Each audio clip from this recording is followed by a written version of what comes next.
Hello everyone, welcome back to my channel Sana story. আজকের ব্লগে সবাইকে অনেক অনেক ওয়েলকাম জানিয়ে আজকের ব্লগটা স্টার্ট করছি। তো দেখতেই পাচ্ছ সন্ধ্যেবেলা একটু সেজে গুজে রেডি হয়ে গেছি। তো যাচ্ছি আমরা মেলায়। তো তোমাদের দাদাভাই এইমাত্র ডিউটি থেকে ফিরে আমাকে নিয়ে বেরোলো আর কি। আর আমাদের বাড়ির কাছাকাছি রয়েছে নাচিন্দা মন্দির। যারা আমার ব্লগ প্রতিনিয়ত দেখো তারা অবশ্যই জানবে আর মন্দিরটা অবশ্যই চিনবে, কারণ ওই মন্দিরে আমি বিয়ের পর বহুবার গেছি। ওখানে যেতে আমার খুব ভালোও লাগে আর কি। আর ওখানেই এখন মেলা চলছে। মেলাটা অনেক দিন আগে থেকেই শুরু হয়েছে, যতটা সম্ভব ওই অক্ষয় তৃতীয়া থেকে শুরু হয়েছে আর কয়েকদিন পর শেষ হয়ে যাবে। আর এই মন্দিরে আমরা প্রায়ই আসি, বিয়ের পর তো বহুবার এসেছি আর তোমাদের সাথে অনেক ব্লগ শেয়ার করেছি। আজকেও হয়তো মন্দিরটা দেখে তোমরা চিনতে পারবে যে আমি কোন মন্দিরের কথা বলছি। কিন্তু এখানে মেলা চলাকালীন আমি কখনোই আসিনি আর কি। এটাই আমার প্রথম বছর ওখানে মেলা দেখতে যাওয়া। বিয়ের প্রথম বছর থেকে শুনে আসছি এখানে মেলা হয় এই সময়টা, কিন্তু কখনো যাওয়ার সুযোগ হয়ে ওঠেনি। এবছরও হয়তো যাওয়া হতোই না, তবে ওখানে আমাদের একটা ফ্রেন্ড রয়েছে, তো ওর মানে জোরে বলতে পারো আমাদের যাওয়া আর কি। ও ওখানে না থাকলে হয়তো আমাদের যাওয়া হতো না। তো চলো আমরা যাই। আর আজকে সন্ধ্যাবেলা ভিউটা না ভীষণ ভালো ছিল। অ্যাকচুয়ালি এই রাস্তা দিয়ে আমি রাতের বেলা বাইকে কখনো যাতায়াত করেছি বলে তো আমার মনে হচ্ছে না, কখনো যাইনি আশা করি। তো রাতের বেলা তো এই রোডে আমরা কখনোই আসিনি। বেশ ভিউটা আমরা উপভোগ করছিলাম আর কি আস্তে আস্তে। আর এত গরমের মধ্যে বাইকে এরকম ঠান্ডায় ঠান্ডায় আসতে বেশ ভালোই লাগছিল। তো যাই হোক, ফাইনালি আমরা মেলার কাছাকাছি চলেও এসেছি। অনেকটা দূর থেকে লাইটিং ছিল, তো বুঝেই গেছি যে চলে এসেছি কাছাকাছি আর কি। তো চলো, আজকে আমরা দুজনেই এসেছি, চিনিকে আনিনি যেহেতু বাড়ি থেকে কিছুটা দূরে, আর যেহেতু রাত্রিবেলা তাই ওকে আমরা আনিনি। ওকে নিয়ে আসার আমার খুবই ইচ্ছে ছিল, শুধুমাত্র অনেকটা দূর আর রাত্রিবেলা তাই ওকে নিয়ে আসতে পারিনি। তো চেষ্টা করবো এরপরে যখনই মেলা যাবো বা কোথাও যাবো অবশ্যই ওকে নিয়ে যাওয়ার, কারণ আগে ও অনেকটা ছোট ছিল, এখনও 1 বছর হয়ে গেছে মোটামুটি। এবার ওকে বাইরের জগতে একটু ঘোরাতে হবে অবশ্য। মেলায় ঢোকার পর আমি চিনিকে সত্যিই খুব মিস করছিলাম, কারণ কয়েকদিন আগে থেকেই ভেবে রেখেছি যে এই মেলায় গেলে আমি চিনিকে সাথে করে নিয়ে যাব। কিন্তু আমাদের বিকেলে যাওয়ার প্ল্যান ছিল, হঠাৎ করে ও এতটাই দেরি করে এলো যে সন্ধে হয়ে গেল বেরোতে, তাই আমি চিনিকে নিয়ে আসতে পারলাম না। তো এরপর যখন আমরা কোনো মেলায় যাব অবশ্যই চিনিকে সাথে করে নিয়ে যাব, ও অনেক আনন্দ পাবে মেলায় গেলে। আর যাই হোক, কথা বলতে বলতে আমরা মেলায় পৌঁছেও গেছি। আর এই যে দেখতে পাচ্ছ মন্দিরের একদম সামনের দিকটা প্যান্ডেল হয়ে গেছিলো, তাই মন্দিরটা পুরো তোমাদেরকে দেখাতেও পারলাম না। আর জানি না দিনের বেলা কেমন লাগতো বাইরের থেকে মন্দিরটা, কিন্তু যেহেতু রাতের বেলা এসেছি তো বাইরে কেমন কি বুঝতে পারছি না। তো মোটামুটি মন্দিরের সামনে দেখলাম নাচের প্রতিযোগিতা চলছিল। আর আমি এখন একটু ঠাকুরের কাছে ঢুকে পড়েছি প্রণাম করতে। তো এখানে দেখতে পাচ্ছ সবসময়ের জন্য ভিড় লেগেই থাকে, আর যেহেতু মেলা চলছে, আর মেলা কিন্তু অনেক দিন হয়ে গেল আর কয়েকদিন পরেই শেষ হয়ে যাবে যতটা শুনলাম আর কি।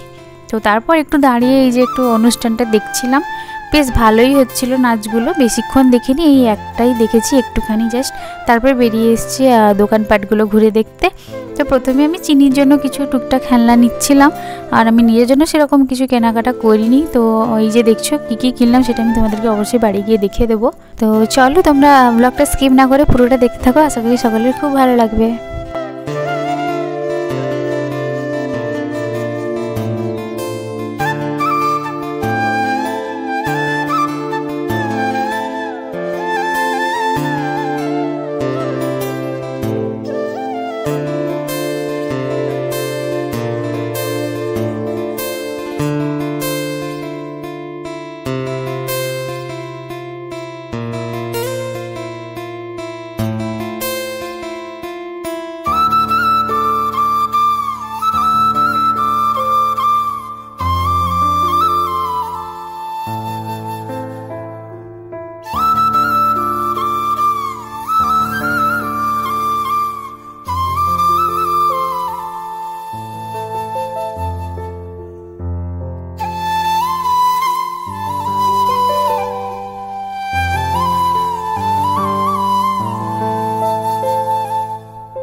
তো যাই হোক, দোকানপাটগুলো কিছুক্ষণ ঘুরে দেখলাম, তারপর একটু টুকটাক খাওয়া দাওয়া করে এদিকে এখন চলে এসেছি। এই যে বিভিন্ন রাইডসগুলো ছিল আর কি।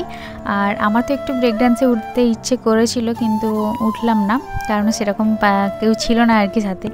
আর ওখানে আমার কিন্তু ব্রেক ডান্সে উঠতে খুবই ভালো লাগে। আর তোমাদের দাদা হয়তো প্রচণ্ড ভয় পায় এসবে উঠতে আর কি। মানে আমাদের যে ফ্রেন্ডটা ছিল সুদীপ, ও তো ওকে প্রচুর জোর করছিল এই তোড়া তোড়া রাইডটায় ওঠার জন্য, কিন্তু ও একদমই ওঠেনি, ও প্রচুর ভয় পাচ্ছিল। আর ওর এসব রাইডসে প্রচুর ভয়, আর নিজেও উঠতে চায় না, কাউকে উঠতে দিতেও চায় না। তো ফাইনালি কেউ আর উঠিনি। আর এদিকে দেখলাম আরও কিছু ঠাকুর ছিল আর কি, এদিকে এরকম সিনারি ছিল কিছুটা। তো যাই হোক, এগুলো একটু তোমাদেরকে দেখানোর জন্য ভিডিও করে রেখেছিলাম। তারপর চলে এলাম। এই যে দেখো এই গাছগুলো আমি প্রচুর মেলায় দেখেছি, প্রায় মেলায় এই গাছগুলো ওঠে, কিন্তু জানি না এটা কী গাছ, এর মানে ফেসিলিটি কী কিছুই জানতাম না। তো আজকেই জানলাম গাছটার নাম সঞ্জীবনী, আর এটাকে নাকি জলে দিয়ে দিলে মরা গাছটা জ্যান্ত হয়ে ওঠে। 3-4 দিন সময় লাগবে বলেছে, তো দেখা যাক। আজকে আমি নিয়ে যাচ্ছি বাড়িতে, তো দেখবো কেমন কি হয়। তো মোটামুটি মেলাটা অনেকক্ষণ ঘুরে দেখলাম, প্রায় ঘন্টাখানেক ছিলাম মেলায়। তো এখন প্রচুর ভিড় হয়ে গেছে, আর যেহেতু অনেকটা দূর থেকে এসেছি, দূর বলতে মোটামুটি বাড়ি থেকে আধ ঘন্টা মতো ডিস্টেন্স আর কি। তো চিনিকে রেখে এসেছি, তাই আমাদের যাওয়ার একটু তাড়া ছিল। তারপর ফেরার পথেই দেখলাম এইগুলো একটু ভালো লাগছে। চিনি তো এখন প্রচুর হাঁটাহাঁটি করে, তো এইগুলো লাইট জ্বেলে দিলেও সুন্দর নিয়ে হাঁটতে পারবে আর কি, এরকম সাইকেলের মতো চালিয়ে চালিয়ে। তো বেশ ভালো লাগছিল দেখে, জিনিসটা নতুন, প্রথমবার দেখলাম। বাচ্চাদের জন্য এটা খুবই ভালো একটা জিনিস, তো এই জন্য নিয়ে নিলাম একটা। আর বাচ্চারা একটু এই অডিও ভিজুয়াল এগুলোতে দেখে একটু বেশি ইন্টারেস্টেড হয়, তো দেখলাম লাইট জ্বলছে, ও একটু দেখে খুশি হবে, তো এটাও নিয়ে নিয়েছি ওর জন্য। তারপর আমরা একটু ঘোরাঘুরি করছিলাম, আমাদের ফ্রেন্ডরা আসতে আমরাও মেলা থেকে বেরিয়ে পড়ি। তো ফাইনালি আমরা বাড়ির দিকে রওনা হয়েছি। তো চলো বাড়ির দিকে যাওয়া যাক। আর এখন প্রায় 8:30 মতো বেজেও গেছে, তো মোটামুটি আধ ঘন্টার মধ্যে আমরা বাড়িতে পৌঁছে যাব। তো ফাইনালি আমরা বাড়িতে পৌঁছে গেছি। আর এই যে দেখো কী কী কিনলাম সবটাই বের করে মাকে আর চিনিকে দেখাচ্ছিলাম। আর এই লাইটিংটাও নিয়েছি, এটাও বেশ ভালো লাগছিল দেখতে। আর এটা নিয়ে তো চিনি প্রথম থেকে লাইট জ্বালতে শুরু করে দিয়েছে। তারপর এইসব খেলনাগুলোও চিনির জন্য নিয়েছি আর কি।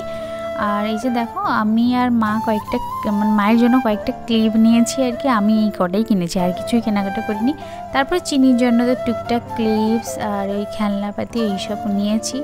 তো আজকের ব্লগটা এই পর্যন্ত। তোমাদের কেমন লাগলো অবশ্যই কমেন্ট করে জানিও, আর ভালো লাগলে অবশ্যই চ্যানেলটাকে সাবস্ক্রাইব করে রেখো, আর পাশে থাকা বেল আইকনটা অল করে রাখতে ভুলবে না। তো আমার অনেক ব্লগ জমে আছে, তোমাদের সাথে সবটাই টাইম করে শেয়ার করব। তো চলো আজকের মতো টাটা, সবাই খুব ভালো থেকো।